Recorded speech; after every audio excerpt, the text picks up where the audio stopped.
Hi, I'm so sorry my last video cut out. I had a little technical issue, but I'm just doing a part 2 just to wrap everything up. Hopefully it won't be a long video. The next Bible verse I was excited to talk about is Matthew 6, number 27.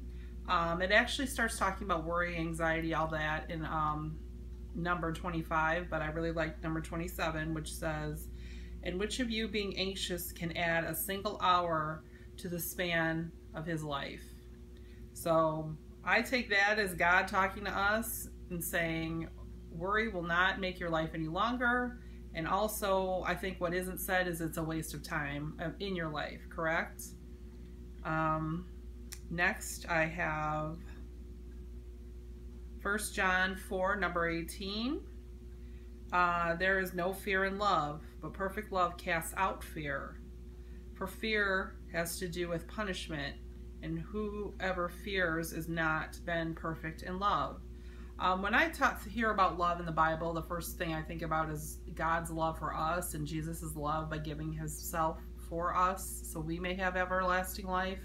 That's the love I like to think about. So I feel like he's saying, how can you be afraid if you know God loves us? If you have God's love in your life, how can you feel afraid, worried, anxious, things like that? I love that. That's really powerful to me.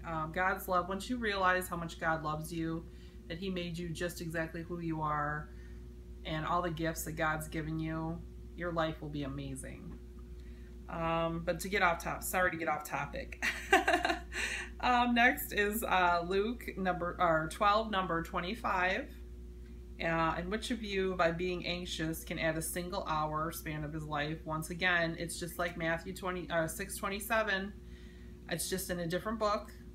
Same idea, same concept. I think one said fear and one said anxious. So kind of the same thing. And almost finished with the Bible verses I'd love you to look up and meditate on. Jeremiah 29, number 11. "For I know the plans I have for you, declares the Lord, plans for welfare and not for evil, and to give you a future and hope." So he's saying he has a plan for you. God has a plan for your life.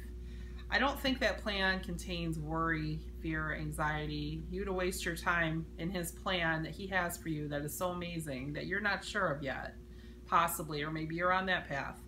Why would you want to waste that plan on things you can't change, things causing you more anxiety? So the first thing you need to do, and this comes from my years doing nursing, working with social workers, psychiatrists, psychologists, is something called thought blocking, thought stopping. You got to realize you're worrying, realize the behavior in yourself, and then try to stop it. You need to say, wait a minute, I'm worrying about something. What can I do? You need to replace it with something else, either by distracting yourself or just say to yourself out loud, I'm going to stop worrying about this and give it to God. That's one of the main things I want you to know from this lesson. And hopefully these Bible verses will really help you on your path if you do have an issue with worrying. I just want everyone to be blessed today. Have a wonderful Sunday or Monday whenever this comes out. And please email me or come to my Facebook page anytime. And I hope to see you next week. Thank you.